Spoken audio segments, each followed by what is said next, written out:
Good evening, I'm Hugh Downs. For years, mainstream doctors have ridiculed alternative medicine, condemning everything from acupuncture to aromatherapy. But that hasn't stopped more and more Americans from turning to unconventional treatments, spending an estimated $13 billion a year. Most doctors remain skeptical. But now, for the first time, major research centers are taking a serious look, trying to discover what works and what doesn't. We begin tonight in a state-of-the-art operating room in one of this country's most respected teaching hospitals. Open heart surgery is being performed. But the voice you hear is not the doctors, it's the hypnotists.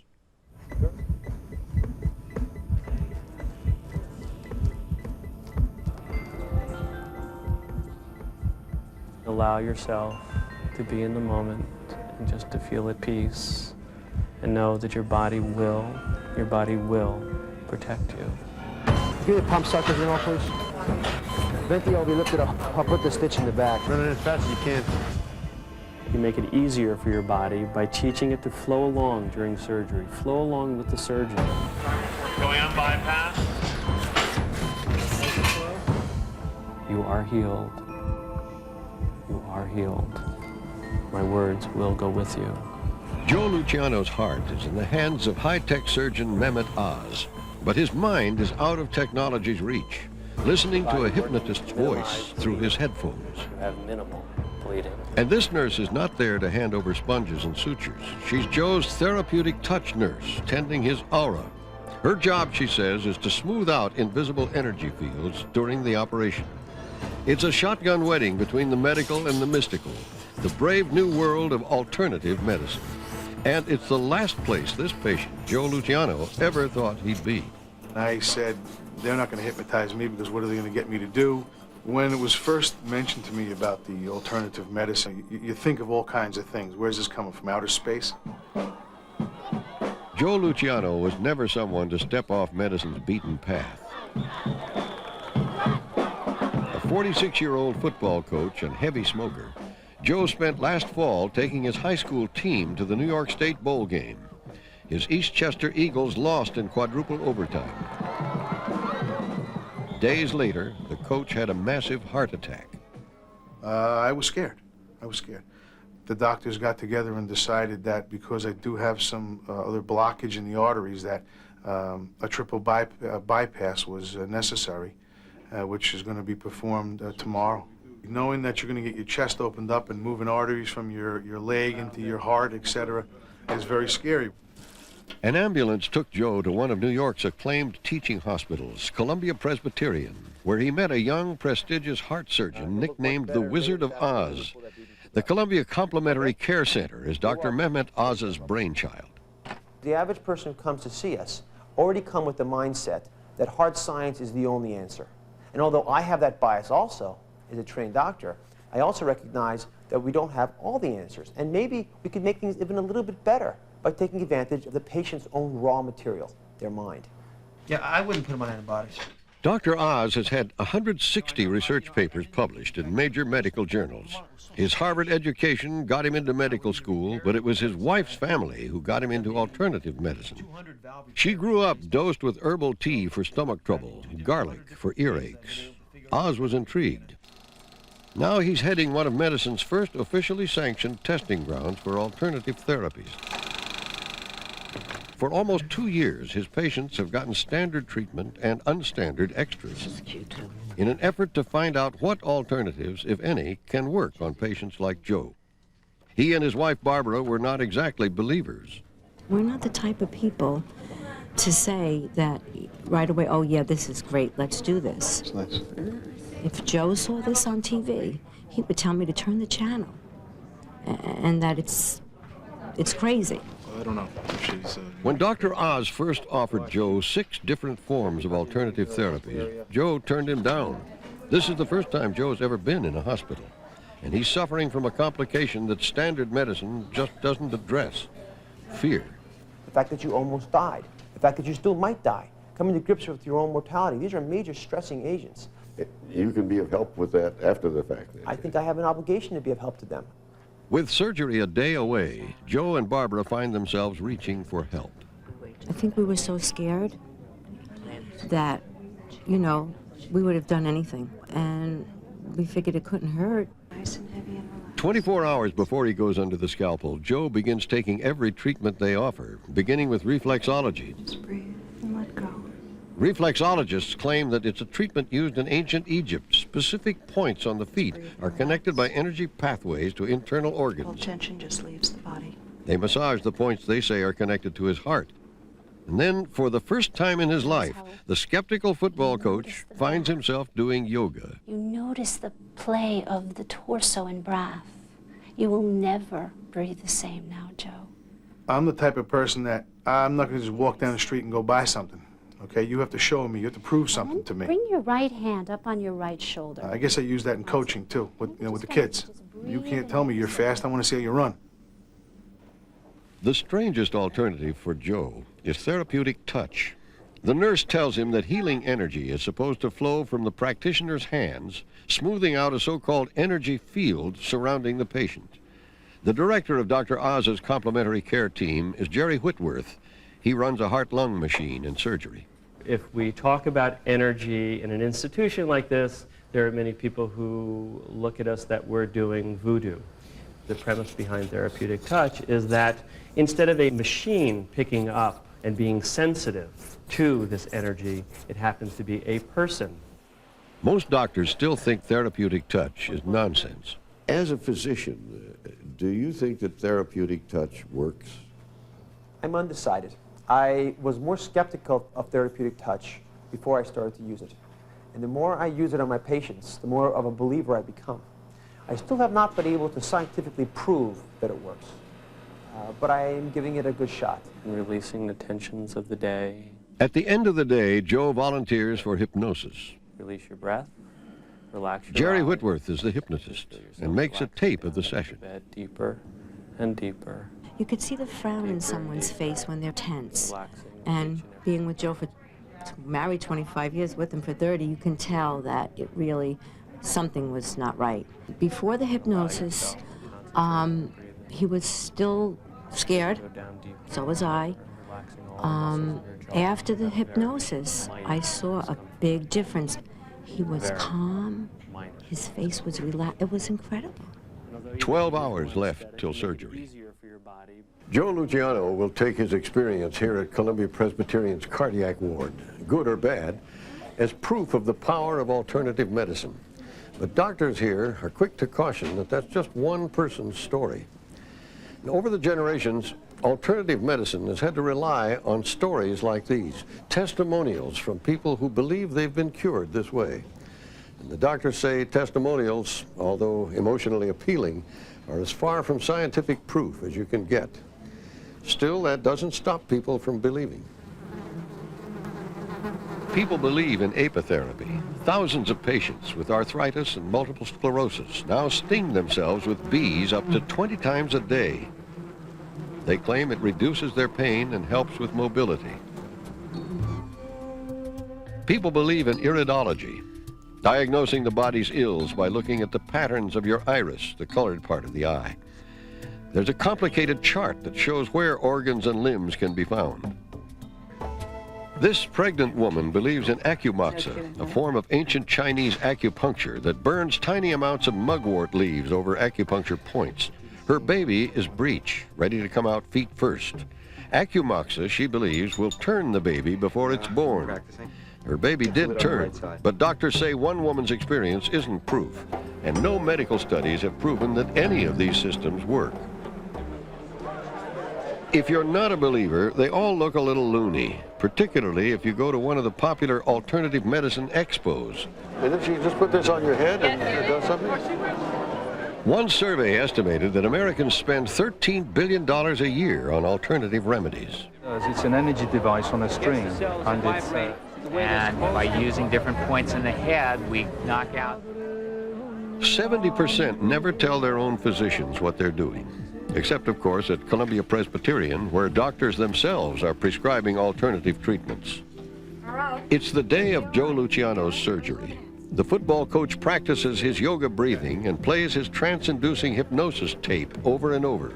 Joe will listen to the tape continually for the next 8 hours. When he went down to surgery, before he went into the operating room, he asked me to turn the tape up. My trust was in the tapes, like, don't take him off his head, don't take him off his head. Leave him on, leave him on, leave him on.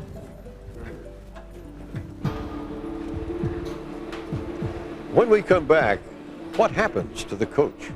And a story that has caused me to feel concern for someone I know and her readiness to turn to unproved alternative therapies.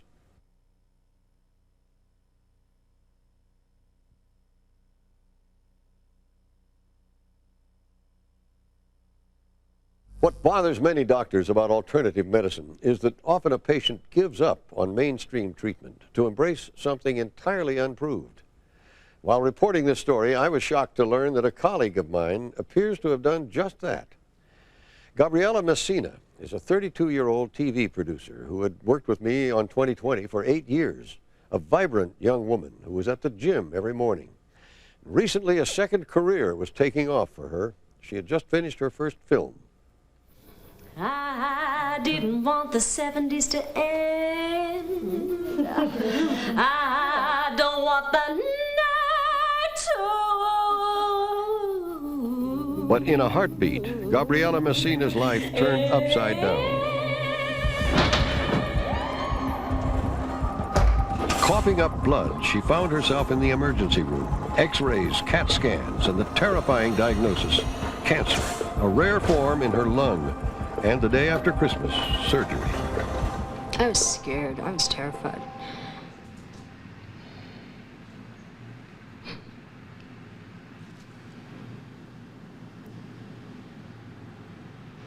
Because you really don't know. You know, and you have the best faith you can have that they're gonna do a great job.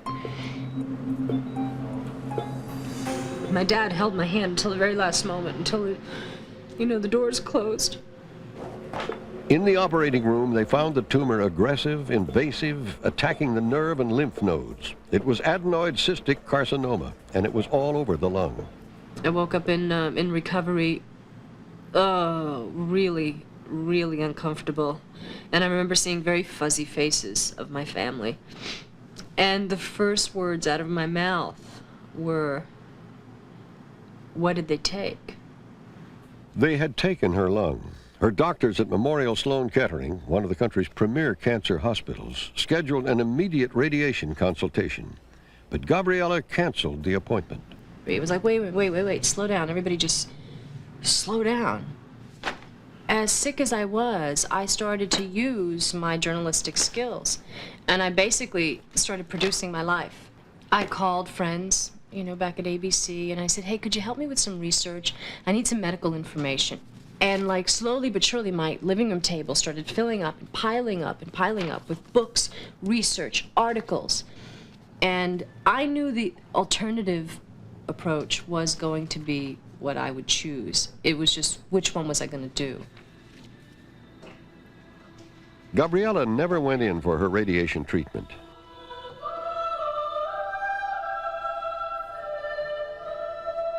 She has stepped away from mainstream medicine, rejecting her oncologist's advice point blank.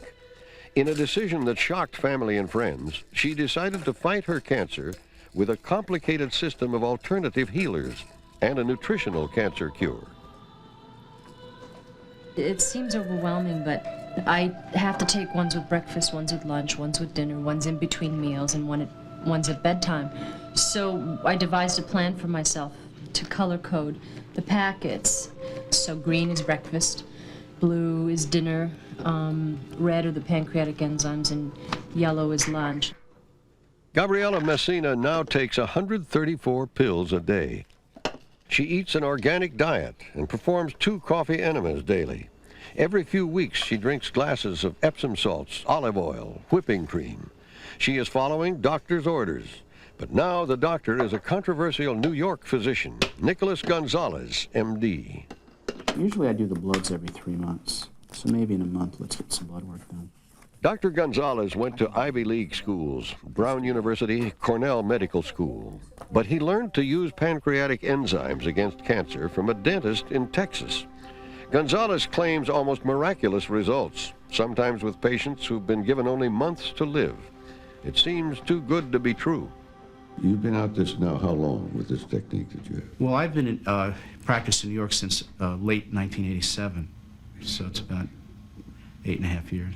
Why wouldn't there be beating a path to your door if you have the kind of success that even orthodox treatment can't boast heavy success in cancer cases? My staff seems to think people are beating a path to our door. I mean, there are days we get 100 to 150 calls from patients all over the world. Yet he is the only doctor in the world using this method. Dr. Gonzalez can offer no scientific proof that his system works, just testimonials from patients who believe he has cured them. It's just most doctors in standard medicine are trained, as I was trained, that chemoradiation and surgery are the main and only therapies that are effective against cancer. The idea that you could come up with a nutritional therapy with pancreatic enzymes and, to make it worse, coffee enemas can be used to effectively treat advanced cancer. It sounds so bizarre that it's beyond the realm of comprehension. I think the oncologists are right to be skeptical. I think they're right to demand clinical trials. Their skepticism is a proper scientific attitude. Gabriella's team here at Sloan Kettering is particularly skeptical. They're still strongly recommending radiation. They say her rare adenoid cystic carcinoma is a type that is sensitive to radiation. And the few studies they do have show there's a 60 to 70% chance that radiation could stop any recurrence of cancer in her remaining lung. Without it, they say there's every possibility that Gabriella's disease could come back. But she sees it differently. The radiation troubled me because of its possible negative effects. The short-term effects I could have lived with. Cough, rash, all that stuff, they would go away after the radiation. Long-term effects, scar tissue, salivary function problems, how it would affect my voice. You know, I'm a singer. Did I want to take that chance? You know there are people watching right now that would say that you're probably crazy to have taken the choice that you did. Yeah. What would you say to them? I would say that I'm probably the sanest I've ever been in my life.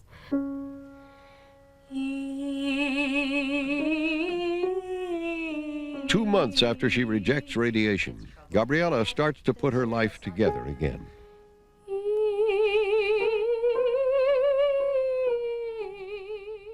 Cautiously beginning to sing. It's so unstable. Now sing. This is the first time she's seen her voice teacher since her lung was removed. That's the hard part right there. Yeah, it's really shaky. Yeah, just let it be real weak. Yeah, that's all. Don't try to get anything more out of it than that.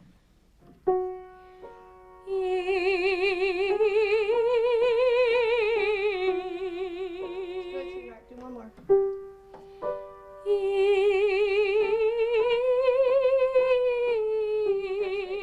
I think we should just let it sit there because that's more like my old Gabriella. I didn't think we'd get that far today, to tell you the truth. It's there. It's really still there. It's good, sweetie. It's really great. See? It's not gone. It's a little bit tight.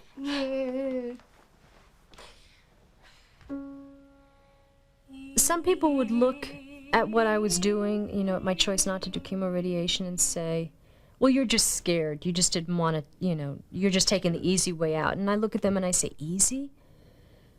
Live a day in my life and do what I need to do with the treatment that I've chosen, and you tell me if it's easy.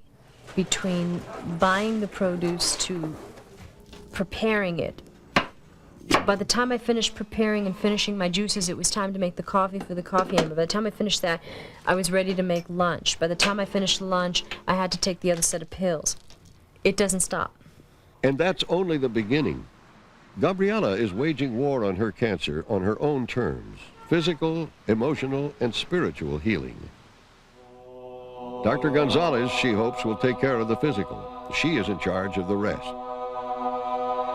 Like Joe Luciano, she tries yoga. The shoulders are back and relaxed. She believes deeply in the energy fields that therapeutic touch is based on, and sees an energy healer and therapist once a week. What I feel is sensations of heat when I'm being worked on. Focusing on blue light. Tingling. There's like a radiating that's happening. What does that do to the fact that that is... Gabriella believes those invisible energy fields circulate in the home, so she has her apartment visited by a practitioner of the Chinese art of feng shui. This woman says healing energy can flow through every room if furniture is placed correctly. You're still really very much in the entranceway here, in the exact line. If the energy is blocked by bookshelves or a badly placed bed, she believes your body becomes unbalanced. And I wouldn't want to I wouldn't want to put too much stuff because I don't want to block you in. But Gabriella says she's chosen her alternative path because there are so few medical studies about her cancer, the numbers aren't there, to prove that radiation will help her. You vetoed the radiation idea on grounds that the numbers weren't right for you. And yet you're in a regimen now that really has no numbers proven. Right. There aren't overwhelming numbers. You know, Dr. Gonzalez doesn't, oh yeah, I've cured, you know, X amount of people. He's just started clinical trials right now with the National Cancer Institute. So maybe, you know, we will have some actual studies, you know, since modern science seems to rely so much on the studies. Though Gonzalez told us the National Cancer Institute suggested he begin his studies, that agency was careful to say that Gonzalez's research is neither sponsored nor funded by the NCI, and that their initial review of his method showed no significant evidence for clinical activity. In spite of that, Dr. Gonzalez has interested Nestle and Procter & Gamble in sponsoring research into his treatments. But until those studies show objective data, mainstream medicine is ignoring him. Science is always very difficult. It's 95% sweat, and it takes time to collect data. This therapy is going to live or die based on the data, and that's the way science has to work. My goal is to get the material, get the method tested properly, and present the data. The data will speak for itself. Data, proof. That's what the medical world is waiting for. Back across town in Dr. Oz's operating room, mainstream medicine is beginning to gather data, the sort that might show if some of the methods Gabriella is using are hope or hype. Now we're going to separate the heart from the body. At Columbia Presbyterian, Joe Luciano is in the middle of his triple heart bypass. The coach's heart is stopped completely for 50 minutes while the heart-lung machine keeps him alive. His therapeutic touch nurse works on the energy field at his head. Oz's staff takes extra measurements to see if the alternative therapies have any effect. His hypnosis tape plays. Imagine your body working to minimize bleeding. The operation's tensest moment, Joe's heart is started again. His rhythm was extremely regular, which is what we worry about early on. He behaved in a very calm fashion. That doesn't mean necessarily that what we did worked, I have to admit. On the other hand, it certainly is additional subjective evidence that he had some benefit from some of these therapies. Think about healing. Joe begins listening to a new tape on his way to intensive care. Imagine yourself coming out of anesthesia knowing that the surgery is over. Would never ever think Imagine of putting yourself into this anything like this could really help you. I mean, come on, you know, just, you know, get the anesthesia, get the doctor, and operate. This stuff is silly. And that's what people say, but it's not. Allow the tube to be there. We're going to give you some medication. It's Jerry. Joe's stay in ICU was remarkably short, less than 24 hours. Let me make it maybe just a little clearer. A lot of the stuff that they talked about wasn't much different than what anybody would really do. You know, you're in a jam, you take a deep breath and you think. It wasn't any miracle. There wasn't no pyramid hung over my head. There was no crystals thrown up in the air. It wasn't like that. It's common sense, I think. Oz has convinced his colleagues to cooperate with a total of 10 controlled scientific studies on everything from aromatherapy to therapeutic touch and hypnosis. During the surgery, there will be minimal bleeding. The hospital is leading a multi-million-dollar, multi-year effort to see if alternative medicine works or not. If we don't do it, who's going to do it? Some poor fellow who really believes in it, who's in a small center, who no one's going to believe. Even if he publishes the most outstanding results, no one's going to believe him. Only if it's done in an established academic institution in the right way can I prove or disprove whether these modalities work. It's checkout time. Checkout time. Bye. Bye. Good luck. Bye. Thank you. 5 days after surgery, Joe is on his way home, and he takes with him no prescriptions for pain medication. Welcome home. He says he doesn't need any. His only prescription from Dr. Oz's complementary care team: do yoga and listen to the hypnosis tapes every day. As Joe says, if this is alternative medicine, why not try it? That's been, from my perspective, the foundation of the whole program, which is that at worst, I've only wasted time. At worst. I can't do harm, I don't think, with most of these interventions. But critics say alternative medicine is not benign.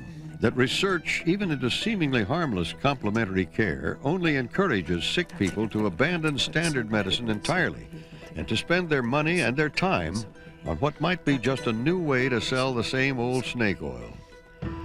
When we return, a man in an offshore clinic who says he can cure cancer, any cancer, using a form of oxygen. Okay, and this is exactly what we're going to do with Carol's cancer cells.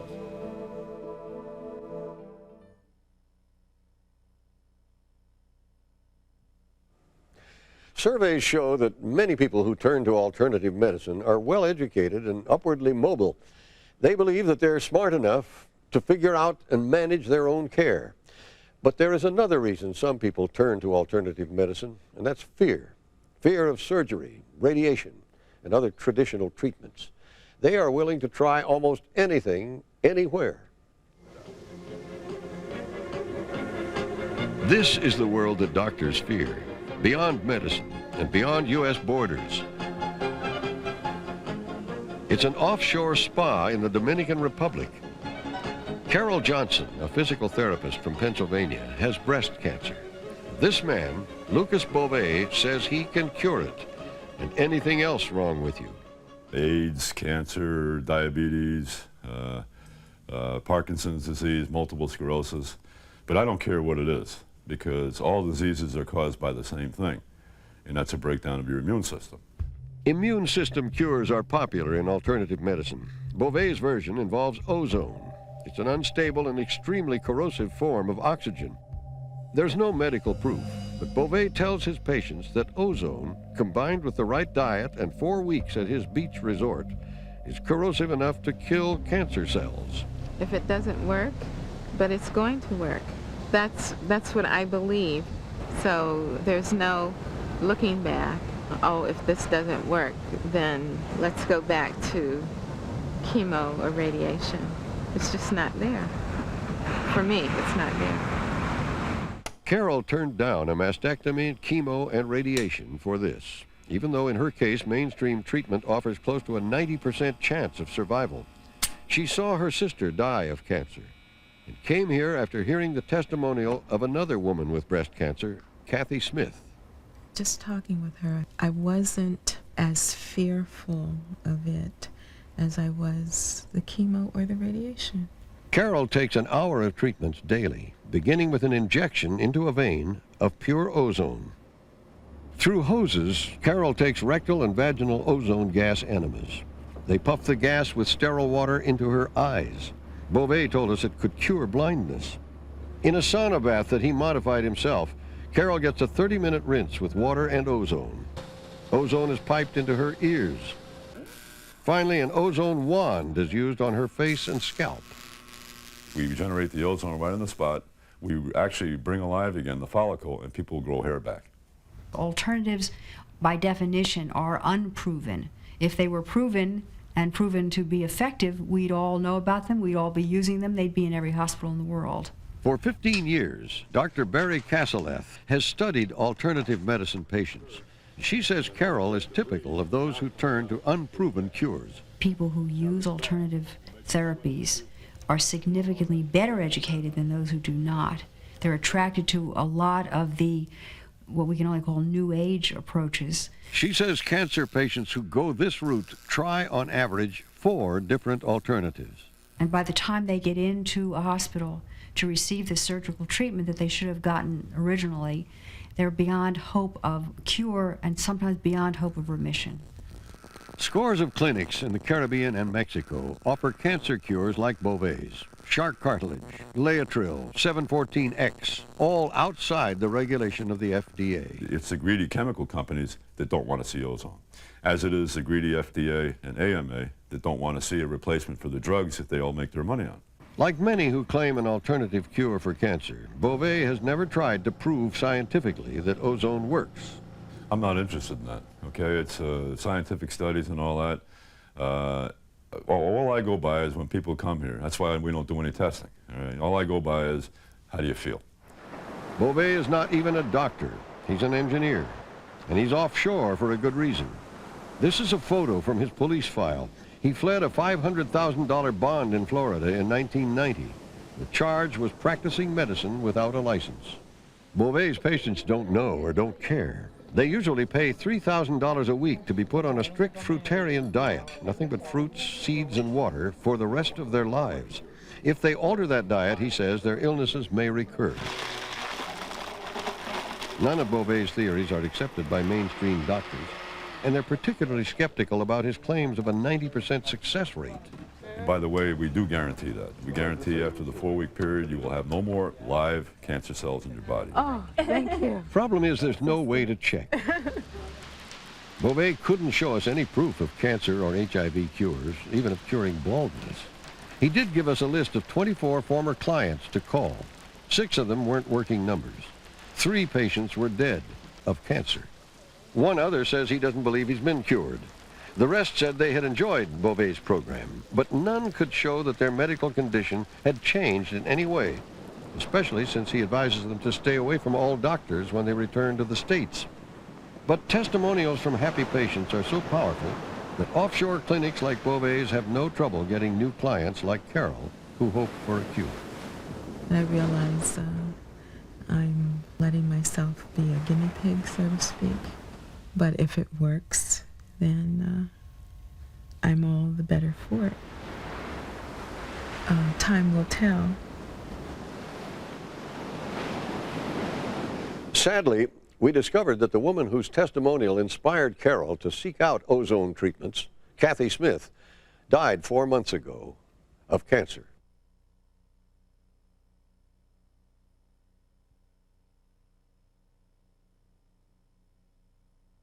Carol Johnson, the woman who went to the Dominican Republic, may have stumbled upon alternative medicine's best hope for healing, and it's not ozone. It's faith. And while it may not be enough to cure cancer, a new book by Dr. Herbert Benson claims faith could be one of medicine's most powerful weapons.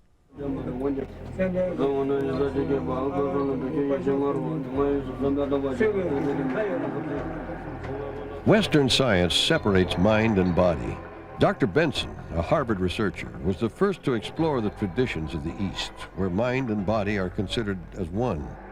Almost 20 years ago, he went to the Himalayas to pioneer the study of psychoimmunology, mind-body medicine.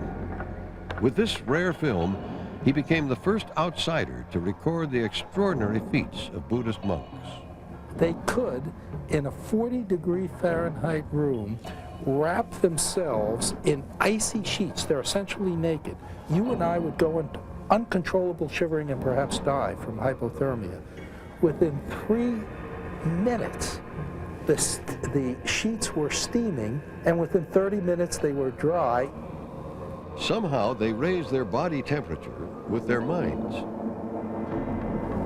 We also saw them spend a night out on a precipice at 19,000 feet, 0 degrees, with nothing but a thin cotton shawl, with them hunkered down, walking through these snows in sandals, without socks or anything else, generated from this heat yoga, mind-body reaction, which came about by their advanced meditative processes. With oxygen meters and electrodes, he proved that our thoughts could control our health. He calls it the relaxation response. This mind-body interaction could be the key to unlock the secrets of alternative medicine, and you don't have to be a yogi to do it. And this is going to measure your hand temperatures. Dr. Benson used me to demonstrate, wiring me with finger probes and an electrode cap connected to a computer. For 5 minutes, Benson asked me to repeat a single word in my head. I chose Om. You're going to find all sorts of other thoughts coming to mind. Simply say to yourself, oh well, and passively come back to Om. Although I had never tried it before, my body relaxed completely. In just 5 minutes, my hand temperature, a sign of higher blood flow, went up 7 degrees. My muscle tension declined, my blood vessels dilated, and my heart rate dropped 4 beats per minute. In a new book, Dr. Benson says that this concentration plus simple belief can heal. In your book, you say that belief is good for us. What do you mean by that? Well, look at one study that was done in heart patients. This was done at Dartmouth by Dr. Oxman, where he found that people undergoing heart surgery had, and those who believed in a religion, had 1/3 the mortality of those who weren't religious. This is quite tangible proof of the power of belief, and that belief is indeed good for you. The power of the mind over the body. Benson says this is what alternative medicine can offer, the amazing physical strength of the placebo effect. The placebo effect is extraordinarily powerful. For example, in many, many disorders, it is 70 to 90% effective. He cites an astonishing example. In 2 studies in the 50s, there was a new surgery for heart pain. Half the patients had the actual surgery. The other half had mock surgery. The surgeon opened up their chest but didn't do anything inside. Both groups reported that after the surgery, their pain went away, even though the surgical treatment was later proven to be worthless. When people believed in them, and the doctors believed in them, they were 70 to 90% effective. Dr. Benson's claim, the placebo effect isn't psychological, it's biological. We have within our brains some 100 billion cells, and there are literally trillions of connections, and our memories are stored there. It's kind of a neurosignature of what our life is. And we can remember what it is to be without a headache. Belief alone, he says, can switch on that neurological pattern for wellness. If you're told something will cure that headache and you believe it, it will relieve that headache because you remember the pattern. You remember what it was to be well. It's remembered wellness. He cautions that faith alone can't stop cancer or set a broken bone. But doctors are beginning to use brain mapping techniques to pin down the connection between biology and belief. Though some types of alternative medicine may turn out to have real physical effects, he thinks most of it is the surprising physical power of faith. People know what they believe in. And if you believe in high-tech medicine, go for it. But a good part of why high-tech medicine is working is because not so much of the high-tech, but because of your belief system. Similarly with alternative medicine, if you believe in herbs, fine, provided you don't stop penicillin, or you don't prevent penicillin, that's fine, but recognize that the most powerful aspect may not be the herbs, but your belief in the herbs. Gabriela Messina has put her belief in Dr. Gonzalez and his enzyme therapy. Breathe in, very deep, now blow. Though she does go back to Memorial Sloan Kettering Cancer Hospital for checkups, Dr. Gonzalez tells her that belief in his enzyme program is crucial. Now breathe in very deep. He said to me, Gabriela, if you believe that this is what's going to work for you, then believe in it and do it wholeheartedly. If you don't, by all means find something else and believe in that. But for every new study of the miraculous effects of belief, there is a study like the one published in 1991. In terminal cancer patients, those treated with coffee enemas and other alternative regimens said they had a lower quality of life than patients who got chemo and radiation. And they didn't live any longer either. Hey, buddy, Gabriela has been following Dr. Gonzalez's program since February. Her x-rays are clear, but she's been hospitalized once for pneumonia. Gabriela's family doesn't fully understand her new treatments, but supports her. I don't know, Dad. This looks pretty gross. Gabriela's rare cancer is a type that often recurs. It will be years before she knows if Gonzalez's regimen is working. Potent. It's carrot, cucumber, and ginger. Try it. She put too much ginger, though. But it's got a nice kick. That vitamin garbage you used to mix It's good. She and her sister share their annual birthday party.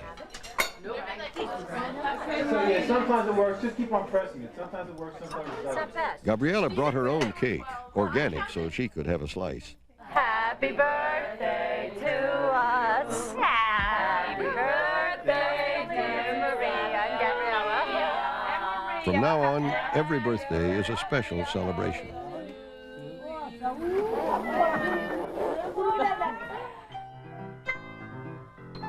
Gabriella continues meditating, working with various healers. Mainstream medicine does not have the proof it requires to bless or condemn alternative therapies. And until the proof is in, some patients will simply choose, right or wrong, to believe. For somebody watching, maybe they wouldn't choose to do what I'm doing, and maybe they would choose the radiation, and maybe it would work. It's because they believe that it would work. It's just not something I believed in, and I'm comfortable with my choice, 100%. When we come back, an update on the people we've met tonight. How well did their treatments work?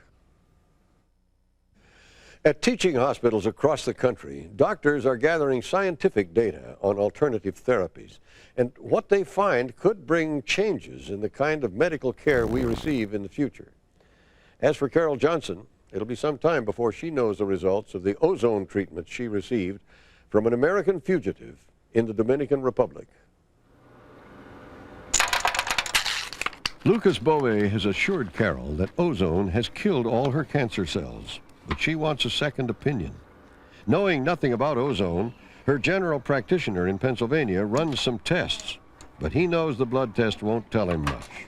Since she won't have surgery, nothing but time can show if Carol's breast cancer remains.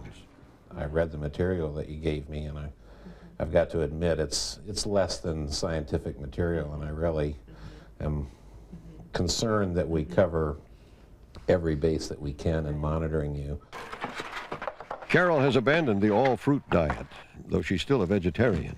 Avocados. Though she says mastectomy, chemo, and radiation are still out of the question, Carol would like to be able to consult with Lucas Bowe about her menu, her blood tests, whether her cancer is truly gone.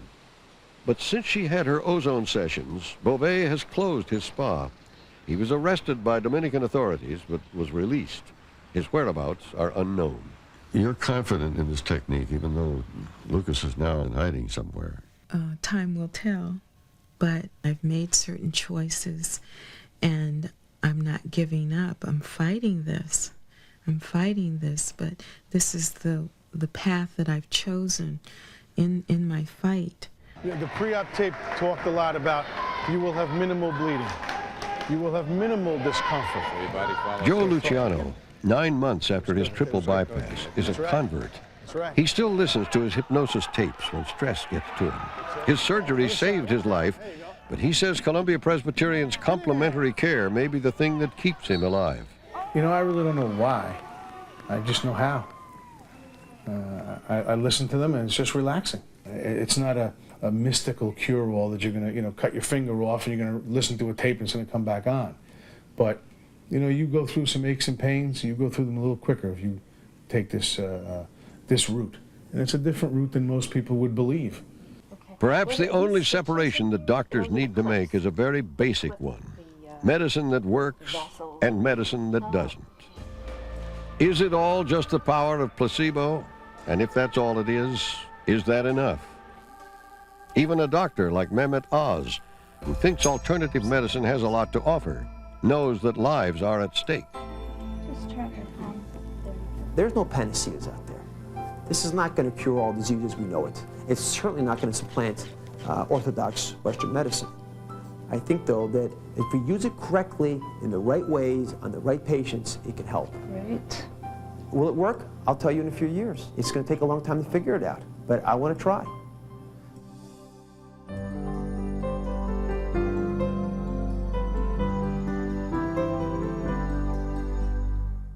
I'm Hugh Downs. For all of us at ABC News, good night.